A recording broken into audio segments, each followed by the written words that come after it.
Corona virus को लेकर पिछले 24 घंटों के दौरान जितने मामलों में बढ़ोतरी हुई है वो अब तक की सबसे ज्यादा और गंभीर बढ़ोतरी है। बताएंगे आपको ताजा अपडेट और आंकड़े क्या चल रहे हैं। इसके अलावा भी आज ईद के मौके पर माननीय प्रधानमंत्री नरेंद्र मोदी जी ने पूरे देशवासियों के लिए क्या बड़ी घोषणा की है वो भी आपको बताएंगे। साथ ही क्या आपको पता है ये कोरोना वायरस का संक्रमण का मामला यानी कि ये कोरोना का मसला आखिर कब खत्म होगा। इसको लेकर भी भारतीय वैज्ञानिकों ने हाल ही में एक ताजा रिसर्च की और उसमें क्या बात सामने निकल कर आ रही है। बड़ी ही चौंकाने वाली खबर आपको बताएंगे पूरी। साथ ही कुछ राज्यों में कोरोना को लेकर और भी ज्यादा गंभीर हाई अलर्ट और चेतावनी जारी की गई है।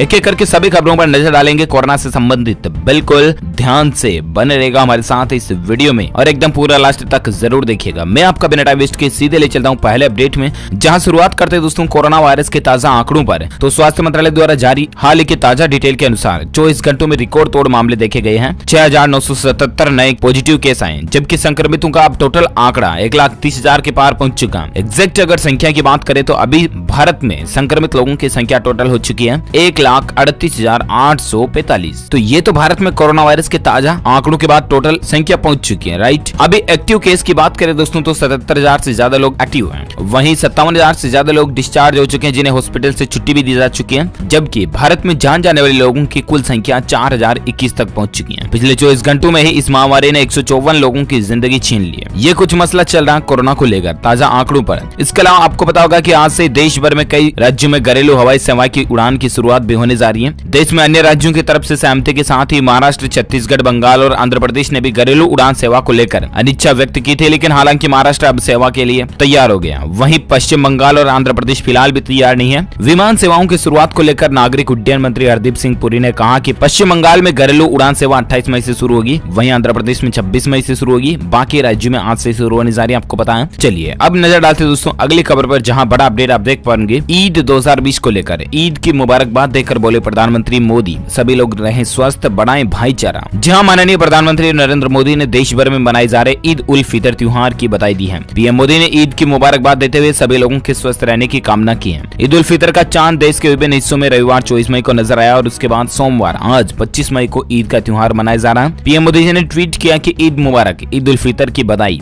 इस विशेष अवसर पर कोरोना, भाईचारे और सद्भावना की सोच को आगे बढ़ाएं, सभी लोग स्वस्थ और समृद्ध रहें। इससे पहले राष्ट्रपति और उपराष्ट्रपति ने भी देशवासियों को ईद की बधाई दी। राष्ट्रपति कोविंद नाथ ने अपने संदेश में लोगों से कहा कि सामाजिक दूरी के नियम का पालन करने का संकल्प लें और कोरोना वायरस की चुनौती से जल्द पार पाने और सुरक्षित रहने के लिए अन्य सभी एहतियात को बरतें। बाकी ग्रीटिंग ऑन ईद उल फितर हमारी तरफ से भी, DLS न्यूज टीम की तरफ से भी आप सभी भाइयों बहनों दोस्तों मित्रों को ईद की हार्दिक शुभकामनाएं, ईद मुबारक। चलिए बात करें अगले अपडेट में, जहां बड़ी खबर देख पा रहे हैं कोरोना वायरस से प्रभावित टॉप 10 देशों में अब भारत भी शामिल हो चुका। आखिर अपने देश की स्थिति क्या, आइए आपको बता दें कुछ आंकड़ों से रिसर्च और एनालिसिस। जी हाँ, देश में दिन पर दिन संक्रमित मरीजों की संख्या में बढ़ोतरी हो रही है, राइट। और इसका नतीजा यह है कि कोरोना वायरस से प्रभावित टॉप 10 देशों की लिस्ट में अब भारत भी शामिल हो गया। आज संक्रमित मरीजों की संख्या 1,38,845 पहुंच गई। देश में पिछले 24 घंटों में 6,977 नए मामले भी आए, जो लगातार चौथे दिन भारत में सबसे ज्यादा बढ़ोतरी के आंकड़े हैं। अब भारत की स्थिति क्या, तो दरअसल टॉप 10 देशों की सूची में सबसे नंबर 1 पर है अमेरिका और इसके बाद आता ब्राजील, रूस, Spain, Britain, Italy, France, Germany और तुर्की। आखिर किस देश में कितने मामले सामने आ चुके हैं तो इसको लेकर भी आप डिटेल आंकड़ा और एनालिसिस देख सकते हैं।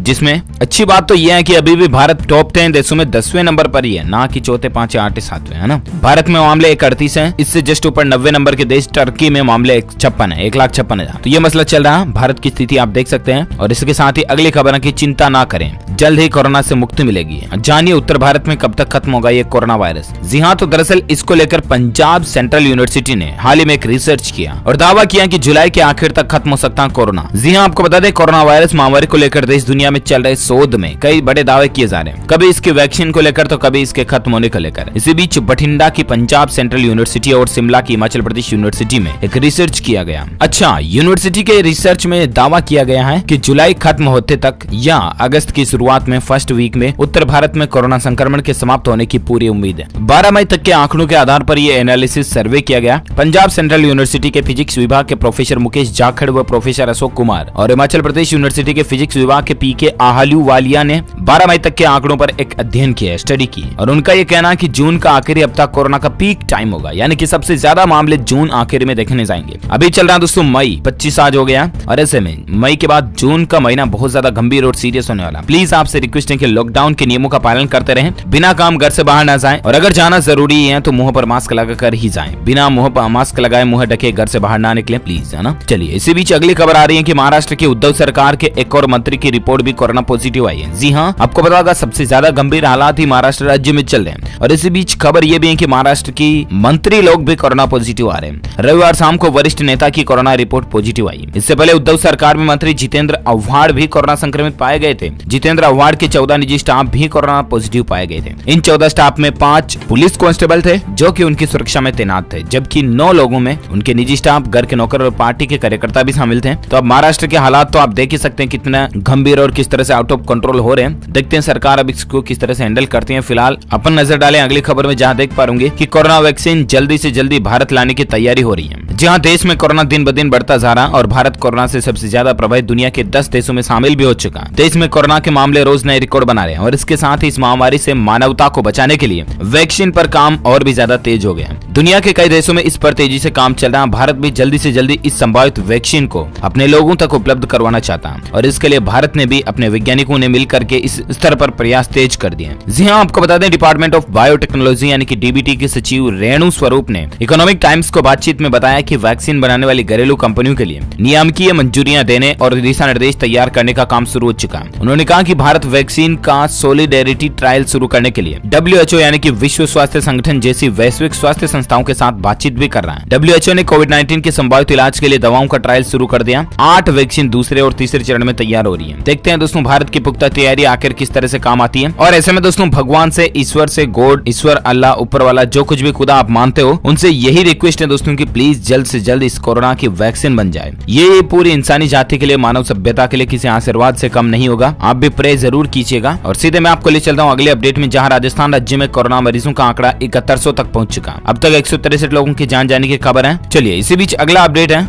कि कोरोना वायरस का पेट्रोल पंप पर संक्रमण का खतरा ज्यादा है। जी हाँ दोस्तों, कोरोना वायरस संक्रमण के मामले दुनिया भर में बढ़ रहे हैं। सार्वजनिक जगहों पर लोगों के जाम होने पर रोक है, लेकिन पेट्रोल पंप खुले हैं और अब ऐसे में दावे सामने आ रहे हैं कि जिनमें कहा जा रहा है कि पेट्रोल पंप पर वायरस कई दिनों तक मौजूद रह सकता है। दरअसल यूनिवर्सिटी कॉलेज लंदन के वायरोलॉजिस्ट डॉक्टर जॉय ग्रोव के मुताबिक किसी धातु या प्लास्टिक से बनी सतह पर वायरस कई दिनों तक जिंदा रह सकता है। और इसी बीच ब्रिटेन के प्रधानमंत्री बोरिस जॉनसन के सहायक डोमिनिक कमिंग्स पर लॉकडाउन के दौरान लंदन से दरम की 2 तरफा यात्रा करने का आरोप भी है। और कहा जा रहा है कि ये भी सवाल उठ रहे हैं कि क्या वो इस यात्रा के दौरान किसी सर्विस स्टेशन पर रुके। तो ये कुछ मसला चल रहा है। पेट्रोल पंप जाए तो किन्हीं चीजों को छुए नहीं, खुद को सैनिटाइज रखें और मास्क वगैरह का इस्तेमाल जरूर करें, है ना। चलिए अगली खबर आ रही है कि कोरोना संकट की वजह से टाटा ग्रुप में पहली बार सैलरी में कटौती देखी गई है। कई कंपनियों का टॉप मैनेजमेंट वेतन में 20% त्याग को लेकर तैयार है। दरअसल कोरोना संकट के चलते टाटा ग्रुप के इतिहास में यह पहला मौका जब टाटा सन्स के चेयरमैन और समूह के सभी कंपनियों के CEO ने सैलरी में 20% कटौती करने का फैसला किया। कोरोना संकट से कारोबार पर पड़े असर से निपटने के लिए टाटा समूह लागत में कमी की नीति अपना रहा और इसके तहत ही समूह की सभी कंपनियों के CEO 20% कम सैलरी लेने को भी तैयार हुए। एक आंतरिक सूत्र ने कहा कि यह कदम इसलिए उठाया जा रहा है कि टाटा ग्रुप के कर्मचारी प्रोत्साहित हो और संगठन को मजबूती मिले।